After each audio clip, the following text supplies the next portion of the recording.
चिंचवड येथील Mother Teresa उड्डाणपुलावरील empire estate BRT bus थांब्यावर 21 मे रोजी सकाळी कामावर जाण्यासाठी बसची वाट पाहत असलेल्या 24 वर्षीय तरुणीसमोर एका विकृत नराधमानं अश्लील कृत्य करत धक्कादायक प्रकार केला।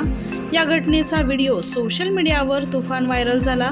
शहरभर संतापाची लाट उसळली। मात्र पीडित तरुणीनं न घाबरता थेट पोलिसात तक्रार दाखल केली आणि त्यानंतर पिंपरी पोलिसांनी सुरू केली आरोपीची शोध मोहीम। आरोपीनं स्वतःची ओळख लपवण्यासाठी कपडे बदलले। कोणताही ठोस पुरावा नव्हता, पण पोलिसांनी मात्र तब्बल 70 ते 80 CCTV फुटेज तपासले।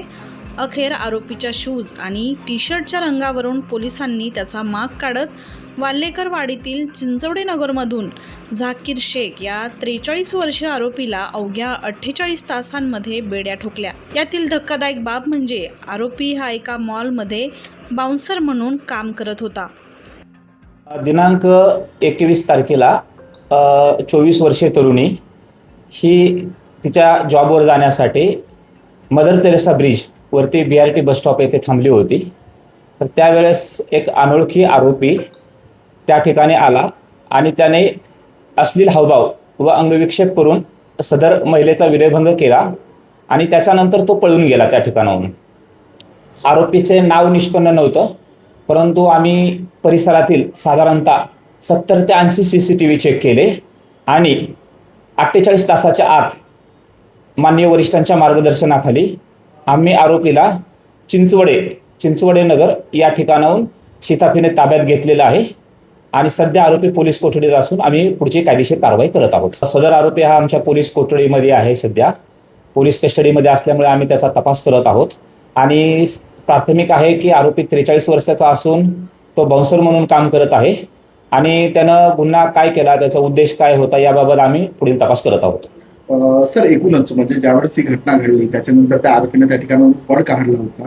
नेमकं आरोपीला शोधण्यासाठी कशा प्रकारचं म्हणजे तांत्रिक तपास करण्यात आलेला आहे, कारण की कुठला काही क्लू वगैरे काही मिळालं होतं का?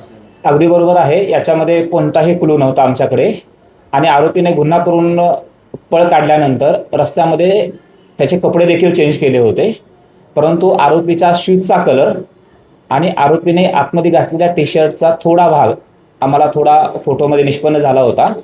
या 2 क्लूच्या आधारे आम्ही आरोपीचा शोध घेतला। त्यासाठी आम्हाला साधारणतः 70 ते 80 CCTV फुटेज चेक करावे लागले, परंतु पोलिसांना आरोपीला ताब्यात घेण्यात यश आलेलं आहे। माननीय वरिष्ठांच्या मार्गदर्शनाखाली आमचा गुन्हा उघडकीस आलेला आहे। आम्ही पुढील कायदेशीर प्रक्रिया करत आहोत।